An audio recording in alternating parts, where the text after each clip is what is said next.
The story ignites on the warrior homeworld of Yautja Prime in the midst of a brutal contest. Two brothers, one a celebrated warrior, the other an outcast, battle for honor. Dek is the runt, the shame of his bloodline, driven by a desperate need to prove his worth. His brother, Quay, sees only a warrior trying too hard, blind to his own potential. Dek's obsession has a name, Genna, a death planet that hosts an unkillable creature known as the Kalisk. To kill it and claim its trophy, Dek believes, is the only path to becoming a true predator. Their father, the ruthless clan leader Najor, returns from a hunt. His gaze falls upon his weakest son, and he asks his strongest why Dek is still breathing. The order is given. Quay must execute his own brother. Quay, in a final act of love, chooses defiance. He battles his father, a hopeless fight that cost him an arm, but buys Dek precious seconds. Quay launches his brother's ship toward Genna, a final gift. As the ship rockets into the stars, Dek can only watch, helpless, as his father takes his brother's head. Dek crash lands on Genna, a planet that is itself a predator. The very ground comes alive as vines try to drag him under, and explosive worms litter his path. He stumbles upon Thea, a Weyland-Yutani synthetic, her legs severed by the Kalisk. She becomes his translator and guide in this green hell, warning him of paralyzing thorns just as a new monster attacks. Dek is hit, paralyzed. He is dead.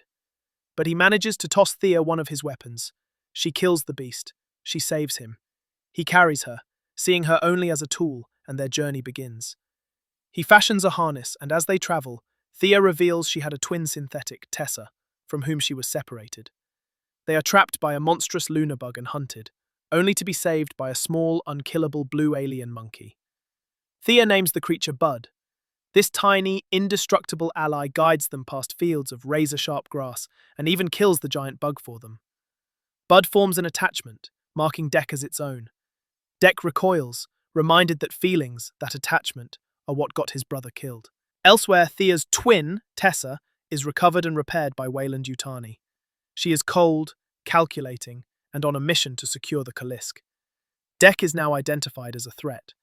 Dek and Thea finally find her old crew, and her legs. As she begins to repair herself, the Kalisk arrives.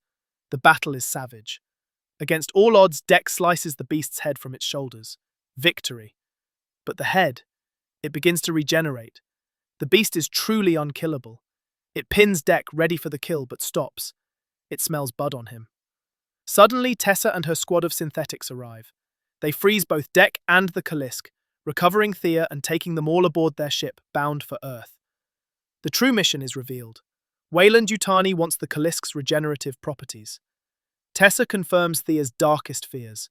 They were never sisters, she was left for dead, and she is now scheduled to be decommissioned. Tessa begins to torture Dek, but Thea, now driven by an emotion she was never programmed to feel, tricks a synth guard into grabbing one of Dek's bombs.